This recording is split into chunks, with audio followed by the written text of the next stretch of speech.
Tune in to the Deep Hot Show. Hey, you guys, thanks for tuning in. Today, our guest is Diane. Diane is an author, she's a practicing lawyer, a mediator, and a coach, right? Correct. Thank you, Diane, for joining us today. How are you? I'm good. Thank you so much for having me on. No problem. So, can you share with us your journey and how you transitioned from being a practicing lawyer to an author to a mediator and a coach? 100%. So I started out my career in what's called big law. Those are the big law firms that have multiple offices and hundreds of lawyers around the world. And I chose that career path primarily because I wanted to make money.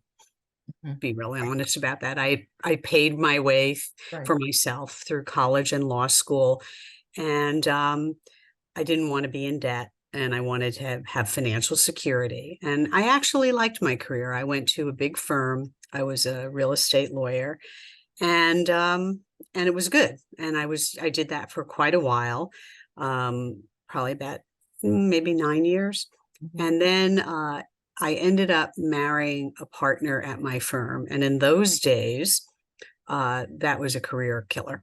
Mhm. So even if the firm formally said you're allowed to stay, as a practical matter, that really wasn't the case.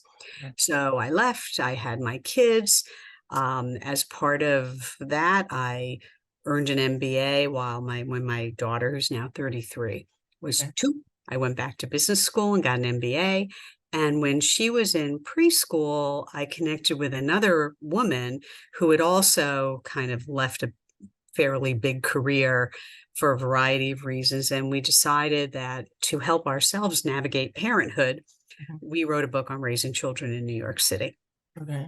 And we were on the speaker circuit and the parenting world. We had extremely popular talk in Manhattan on how to get your kids into preschool and kindergarten, which is very dramatic here in New York. I don't know where are you based in New York? I'll be there. I'm moving there next year. Okay, so getting your kids into private school is a whole thing.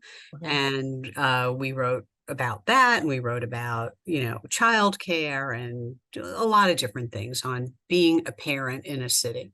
Okay. And so we, did that for a bit. And then I trained as a mediator right after 9/11. I wanted to do something useful with my law degree, and I trained as a mediator. And I've worked as a mediator for many, many years. I still do some mediation, not as much as I used to. And I got very involved with nonprofits. I was on the board of a number of nonprofit organizations based in New York, some very large ones. And I got divorced. I circled back to practicing law. And in 2015, I got divorced in 2011 and I remarried in 2014. In 2015, I had learned about a program at the University of Pennsylvania called the Masters in Applied Positive Psychology. And I applied on a whim. It's like, this is interesting. Okay. And I applied about, 10 minutes before the deadline, pulled my application together, and I got accepted. And quite frankly, it was a life changer. So positive psychology is a field of study. It's in the social sciences. It's not a clinical kind of psychology where you can hang out your shingle and see individual patients, but it's about the science of flourishing. It's evidence-based, and there are various models of well-being, thriving, and flourishing. And what ended up happening through that program was it put together a lot of threads of ways that I had thought about things, but I didn't know that there was actual science behind it. And it was put together for me in it kind of all coalesced in my brain to understand, wait, we get to choose our lives. We're going to have a hand dealt to us. Some of that is out of our control. Much of that is out of our control. But what we do with it and how we experience it and how we choose to be in this world, that those are choices. Right. you know, even if you have to overcome adversity or sadness or illness or all those things are going to happen. Right. So well-being isn't about candy canes and jelly beans and unicorns dancing across your lawn. It's about finding your place in the world to feel like you are connected to people, that you care about things, that you matter to yourself, you matter to others, the things you do matter, and that your life you have some goals, you know, that you pursue. Right. And also you do want to have all those positive emotions because they're pretty good too. And so how can you have more of those and less of the bad ones? Okay. And so during that program, I wrote my master's thesis on self-leadership in times of transition, really drawn from my own life, like things that had happened. How did I lead myself, and what did that look like? And then connected it to studies and research on well-being. Okay. So I was still practicing law, but that led me to get a coaching certification at Columbia University. Okay. And at Columbia University, in that program, much of the faculty had gone through a doctoral program at Teachers College, which is part of Columbia University, in adult learning and leadership. And they encouraged me to apply, and I did. And I completed my dissertation in January of 2023. Oh, okay. So I'm now a doctor and a lawyer. And Okay. it's really been quite an extraordinary journey, not without its hiccups, but I feel like I've had the opportunity to have a really windy career, not a direct straight line trajectory where I've been at the same work for 20 years. I've done a lot of different things, and I've found a lot of meaning and satisfaction in the work I do. I really love doing coaching. I coach a lot of lawyers and people in the financial services world. And I do a lot of organizational consulting, often focused on workplace well-being. Okay. Okay. And so throughout your journey, what have you learned about yourself that you're like, aha, I got it? Well, I've had a lot of those moments. It really all junctures, but in different contexts, right? Okay. So in some, early in my career as a lawyer, I'm, in this place with all these people and like, how am I going to manage all this work? And the first thing was, oh, wait, I've got this. I can do this. I'm capable. I'm competent. And then when I left that law practice because I married somebody, I was really disappointed and depressed and like, this sucks for me. But, it's like, okay, well, what can I put my energy and resources into? So I put it into writing, and I discovered I was a very good public speaker. And during the time that we had written those books, we were on TV a lot. Okay. Like at 6 a.m. on Sunday, safe trick-or-treating, or how to choose a camp for your children. And my poor children got dragged around with a camera crew to like fun things to do in the boroughs of New York.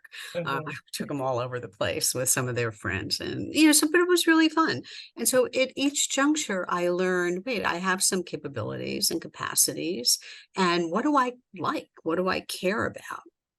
And practicing law is something that I value because it gives me a sense of accomplishment. And, the hallmark for lawyering is delivering, solving complex problems for your lawyer and delivering good service. So that's a good thing.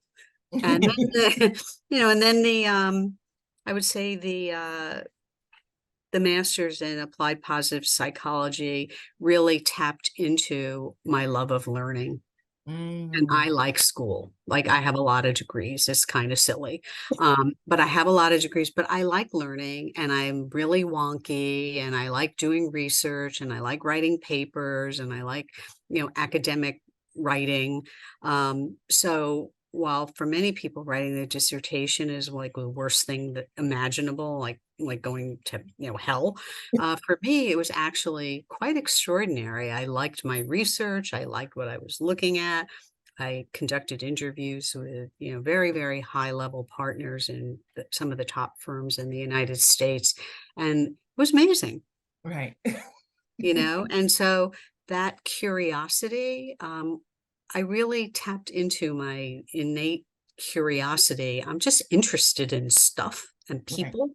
And that has really driven pretty much everything I do. Okay.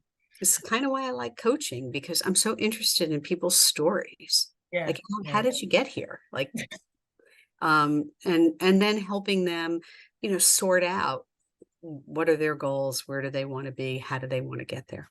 Right. And so what are the trends or changes that you observed in your landscape of corporate and transition throughout your career? What are some of the things you saw change? So what I've seen change is more of a willingness to actually care about people Okay. and try to create workplaces that are meaningful and are sensible. I don't like to say work-life balance because I don't really think that's a thing. I think of it more as work-life integration, because if you're hardworking, there are just going to be days, weeks, months where nothing's in balance. But if you have a long time horizon, how can I integrate my work in my life to have my life be whole and Right. not lopsided, right? Right. All the time. Sometimes it's just going to be lopsided. But over time, can I average that out to have like a whole self? Mhm. So I think that's something that's changed. But what hasn't changed, unfortunately, there's still a lot of old attitudes Okay. about about who people are and what people believe about others, that falls under that diversity, equity, inclusion, belonging umbrella. Mhm. People have all kinds of biases, not just race and gender and ethnicity or national origin, but people have things like confirmation bias. I look for people who agree with me. Mhm. Or positivity bias. I think everything's amazing. Or negativity bias. I think everything is awful. So all of those things contribute to limitations on workplaces really achieving that sensibility where people feel like they belong, Right. that their work can be purposeful. And purposeful doesn't mean changing the world. Purposeful means, do I add value and do I feel valued? Right. Right.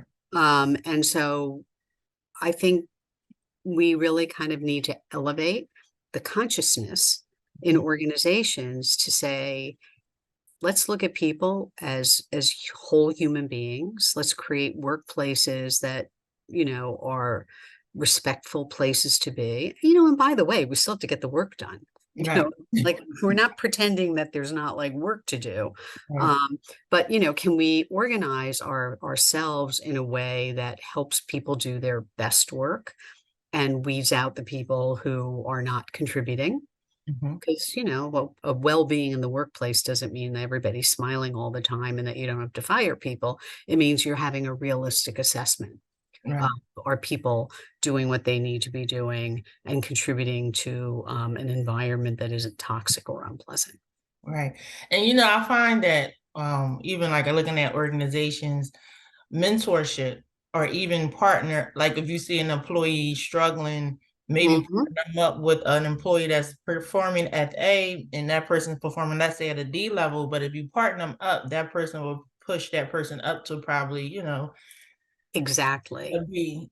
Yeah. Exactly. You give a hand up, right? Right. What do Right. you need to thrive here? What do you need? Do you need some more training? Do you need some more learning? Are you having issues interpersonally with other people? Can we work through those?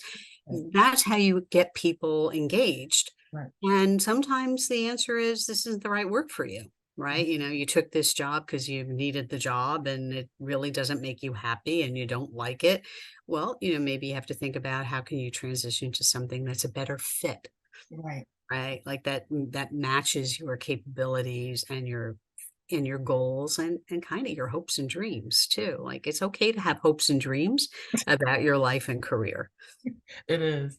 So I know before we started taping, you were saying you was working, well, for 2024, you have a Mhm. book outline Mhm. and it was women in negotiating effectively. Women and communication and effective negotiations and navigating their careers toward a place of well-being. And why did you feel like right now this is the perfect time or to have this discussion and bring some light to it? I think the world is in a really dark place, so many kinds of different ways, Mhm. and a lot of bad things are happening all over the world.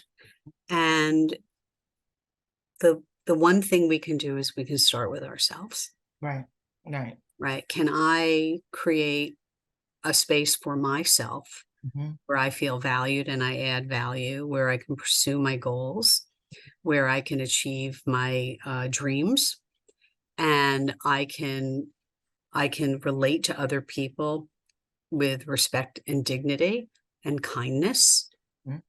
as just recognizing other people's humanity, right? Right. Because when we see each other's humanity, then we begin to know them, and we begin, some of those biases and stereotypes can float away. Right. Especially like for women, I feel like, I mean, you could touch on it. I just feel like we always come down on ourselves the hardest, especially in the workplace. So when it comes to us being able to find our voice in the workplace, sometimes they get muted. That's right. Or they may even get like really heavily cut off Yeah. altogether. Yeah. I mean, not just, like really out. And I think that's important. I think women, it's very important for women not to be apologetic for existing, for Mhm. having an opinion, for doing a good job. And women should be comfortable taking credit for the things, for their contributions. Women often, not all women, but, women often have a hard time being in the, shining the light on themselves. Mhm. So, a lot of the women I coach, and these are like, partners in law firms or, executives, they talk about feeling like imposters. Mm. And I like to say, nope, I don't believe that, because you earned where you got, and you're not that good at tricking people. Like Right. you can't have tricked people for 20 years into taking more responsibility or getting promoted. Like nobody's that good at tricking. Right. So, if you want to talk about, can I, improve my self-confidence as a public speaker, or just, stand up in meetings? Yeah, fine. But that doesn't mean you don't deserve to be there. And imposter syndrome is like, I don't deserve to be here because I'm a fraud. And I'm like, nope, you're not a fraud. Yeah, yeah, no. You made it this far. You can't trick that many people over 20 Exactly. years. Exactly. You can trick a couple of people for a while, but you can't trick everybody like for years. Nobody's that good. No, no, no, nobody's that good at all. And so, throughout the years, I know what are some key learning and insights that you have impacted, that have lasting impact on your professional and personal life? Okay, first and foremost, I can't control anybody or make anybody do a damn thing, right? Not one thing. I can't make anybody. I can't make anybody feel a certain way. I can't make anybody see things my way. Can I encourage, persuade, have dialogue, talk about it? I can't make them. That is, I think, one of the most important realizations I ever had, because everybody is not my clone. They're going to see it their own way. And instead of trying to force my way, because I can't make them, can I learn who they are and see if there's common ground, right? And this is something you really learn when you have children. You can't make them do anything. No, you cannot. They're gonna be who they are. And you know what? That's a good thing. Yeah, yeah, yeah, The other thing, kind of a big learning for me, is a lot of things don't turn out the way you thought they would. yeah, yeah. But that's also not a bad thing, It's part of because, you pivot like, oh, I really, if you had told me when I graduated law school that I would have a doctorate and be doing all these things, I'd say that's ridiculous. 100% no. But as in point of fact, things happened along the way that pivoted, that changed my consciousness, that made me more aware. And I've had this pathway that's been pretty great. And I've done a lot of interesting things and met a lot of interesting people, but it's not what I thought I wanted, or that I thought it would be something that would happen. So being open to that is a really cool thing. So there's a social scientist who wrote about fortuity, right? We think about fortuitous, but he wrote about fortuity. And so we think about like things as like coincidences, right? But this Bandura, what he wrote about is, things are not so much coincidences as approaching the world with curiosity and openness. If you make yourself available and you are interested in the world around you, like stuff happens. Yeah. Right? Yeah. That person that, you just strike up a conversation with becomes a friend, or tells you about something you didn't know about, or gives you a tip on how to do something. But it's not because it's so random, because you could have randomly be seated next to that person and not said a word. Right. But because you are open and present and curious and engaged in your own life, Right. kind of things happen. Right. Right. And so fortuity, when I read that, is a long academic article, but when I read that article, I was like, yeah, Yeah. that was a very big thing to kind of put into words. Like, because everything's not just a big accident. No, no. I put myself there, right? It was your impulse. Your impulse guided you. You're like, okay, I'm going to go apply for this job right before it's about to close. That was you're guided by. I feel like people are guided by their impulse. Right. So like when I applied to that program at the University of Pennsylvania, I'd read an article, and the person who was subject of the article had gone through that program and said it was amazing. I put the article on my desk and sat there for a couple of months, and I looked at it and said, sounds kind of interesting. Hey, I'm throwing my application. We'll see what happens. Yeah. Yeah. Nobody made me, Oh. but I decided to pursue it. Right. And it was open too. Right. It came into my consciousness. I could have just thrown out that article and never thought about it again. Right. But Right. I elected to act on it. Right. Right. Yeah. And that's what I feel like people now just so closed up. I don't know what the magic answer would be, why they are closed up, but like Fear, mostly fear. and that's the bad part about it, because they miss out so much of life when they're so closed up. Like you were saying, you could sit by somebody on the train, and just by saying hi, that could change their life, and you could change your life as well. Or it just might be a pleasant afternoon instead of a crummy one. Right, right. Which is also fine, right? Yeah. And so I think a lot of people kind of live in their own bubble, and they're afraid, or we have to kind of work through our fears, because if we don't, then they own us and we don't do very much. Yeah. Yeah. Well, if people wanted to get in contact with you, Diane, what's the best way to get in contact? I guess email. Okay. Okay. All right. Well, I want to Or thank you can always reach me through my LinkedIn profile. That's probably, I get those, you can message me that way. Okay. Just can you make sure I'm gonna get it from you afterwards, and I'll put it in on the video when we upload it. Mhm. I want to thank you for stopping past and sharing your story. Thank you. Whenever you're ready to drop the book, please come back so we Oh, can. I will 100% be finding you. Mhm. Yes. Mhm. I can't wait to dive into that topic, because that is part of our platform, women empowerment. So Yeah.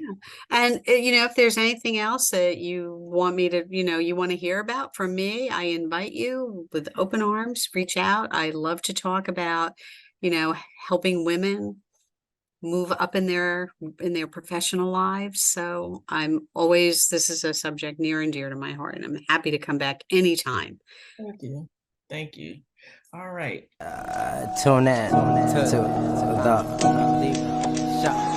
Diva Hot Show. Motivate the glow. We give you more info. Think to my head to toe. I let the whole world know. I let the whole world know.